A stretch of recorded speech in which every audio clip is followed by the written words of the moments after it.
On October 25, 1994, Rick and Shirley McLeod were spending a peaceful night at home, but around 9 o'clock, that peace was broken when they heard banging on their front door.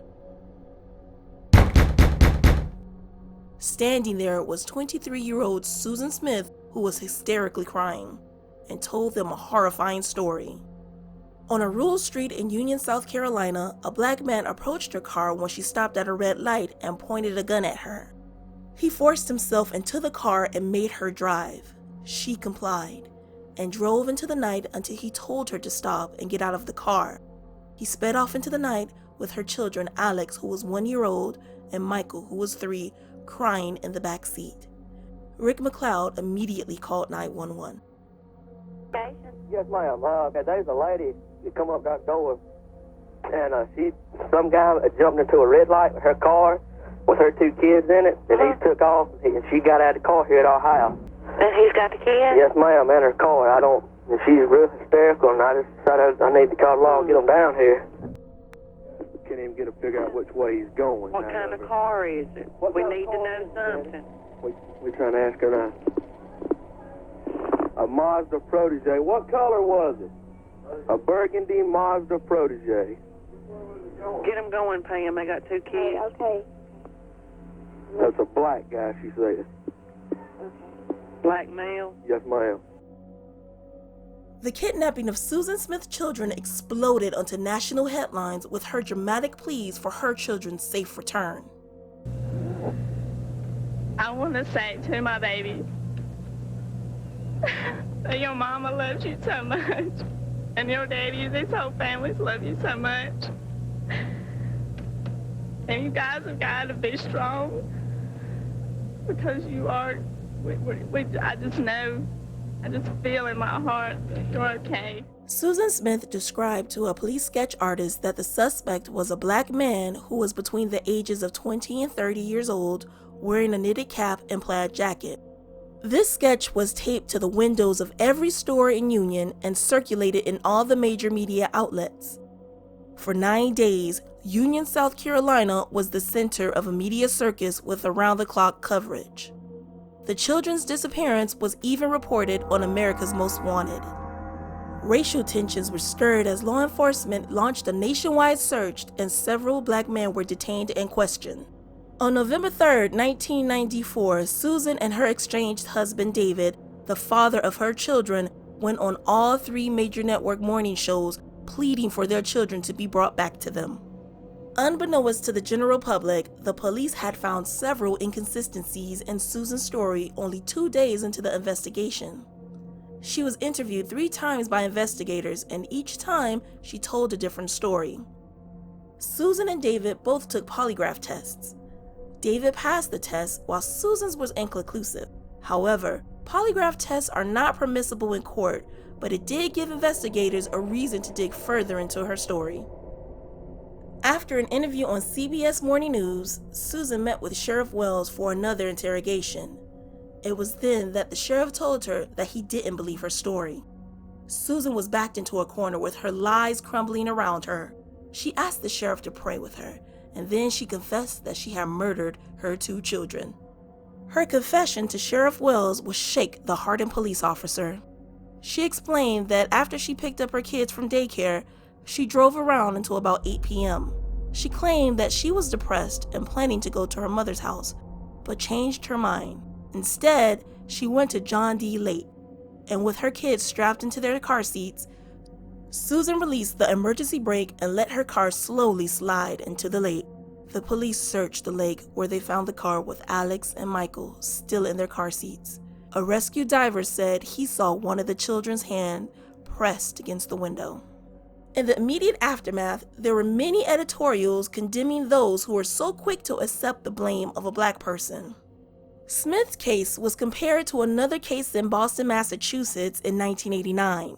Charles Stewart had blamed a black man for killing his pregnant wife, only to be revealed that he was the one that murdered her.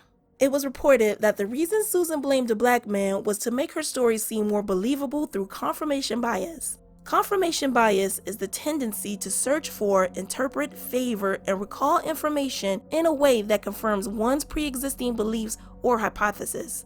So in the rural South, where old prejudice dies slowly, Susan Smith's lie of a violent black man confirmed what the majority already believed, so they were more willing to accept her story.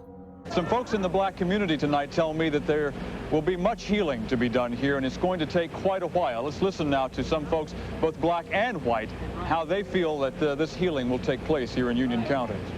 They're always accusing black people of doing things that they do themselves. Anytime you say black man and white woman, it's all over. You know, I mean, that's my opinion. I feel like the reason that she did that was because it was an easy way. I just don't want them to believe that somehow what the mother did in any way diminishes the quality, the character, the courage of what they did.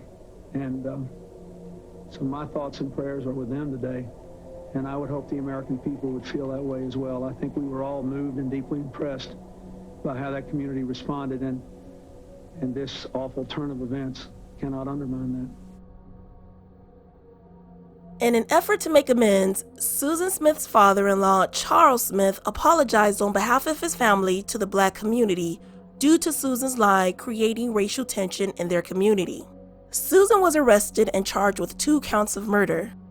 During the 17-day trial, it was revealed that she had been having an affair with the son of her boss, Tom Finley, while she was still married, although they were in the process of a divorce. The day that she murdered her children, Susan received a letter from Tom ending their relationship. In the letter, Tom wrote, "Susan, I could really fall for you. You have so many endearing qualities about you, and I think that you're a terrific person. But like I've told you before, there are some things about you that aren't suited for me. And yes, I am speaking about your children. I'm sure that your kids are good kids, but it really wouldn't matter how good they may be. The fact is, I just don't want children." According to the prosecution, Susan killed her children so they would no longer be a barrier between her and Tom while gaining sympathy from him. In the end, the jury sided with the prosecution, and she was convicted to 2 counts of murder and sentenced to 30 years to life.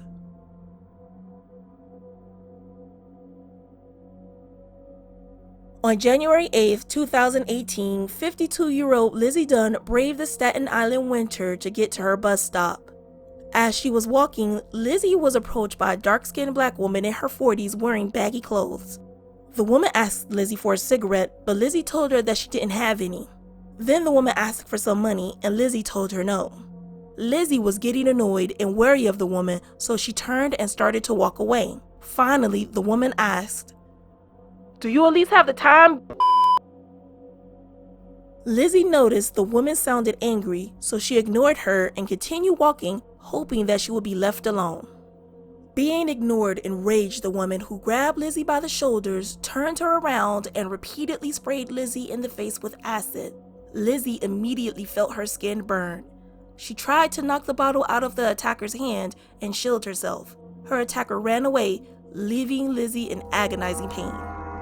Lizzie managed to stumble into a local deli where frantic employees called 911.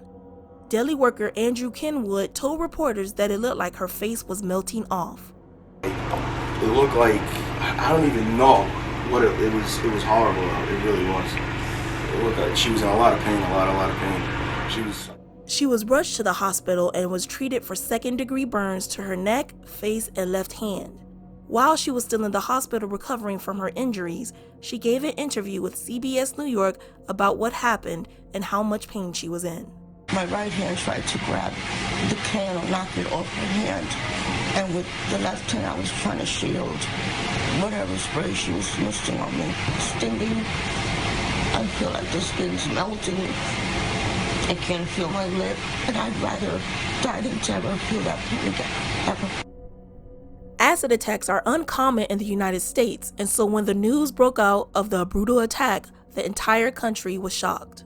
There were fears that there was a deranged woman attacking people with acid. As the NYPD detectives questioned Lizzie, her story began falling apart and just didn't coincide with the injuries she sustained. Just one day later, it was all revealed that attack never happened. There was no deranged black woman, only Lizzie Dunn, who had purposefully injured herself, causing disfiguring second-degree burns. When the police searched her home, they found the spray bottle with what appeared to be homemade acid, and learned that she had a history of self-harm. Once news of the hoax came out, outrage was swift. Many pointed out that it was another case of an imaginary black person being blamed for a horrible crime. This same kind of behavior that got Emmett Till killed. Another tweet stated, "That woman who inflicted her own acid injury is a threat to the public. She filed a false police report and could have gotten an innocent black woman arrested. She should be charged with filing a false police report. She wasted your resources and Crime Stoppers' resources." Lizzie never revealed why she harmed herself or why she lied about being attacked. As of the making of this video, no further information has been released if Lizzie Dunn had ever been charged for making a false report.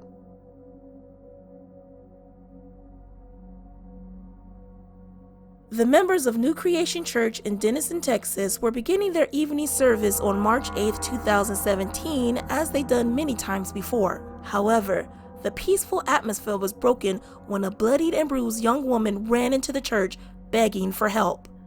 The young woman was 18-year-old Brianna Harmon Talbot, who was only wearing a shirt, bra, and underwear. She frantically told the churchgoers the harrowing tale that she had been kidnapped from her apartment by 3 black men in ski masks and sexually assaulted behind the church. A few hours earlier, Brianna's fiancé, Sam Hollingsworth, had been calling her repeatedly, but his calls went unanswered. After several attempts, Sam called his neighbor and asked him to check on her. His neighbor went to her apartment and found Brianna's car door wide open. More disturbingly, he saw that the car keys, cell phone, and one of her shoes were all discarded on the ground. He immediately told Sam what he saw. Fearing the worst, Sam called the police and reported Brianna missing.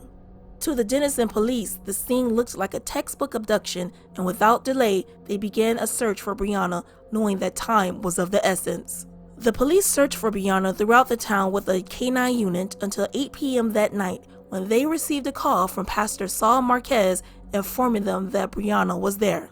The kidnapping and rescue of Brianna was breaking news on the local news stations and would have likely stayed that way if it were not for a Facebook post posted by Brianna's mother that guaranteed attention throughout the U.S. She posted, "This is going to be a brutally honest post. Today, my daughter was taken by force by 3 black men. 2 raped her, and she is cut head to toe by a knife. They took her engagement ring, her class ring, her earrings, her baby T necklace, everything she had on. She was able to run and ran into a church bleeding from head to toe with no pants on. Someone had to have saw something.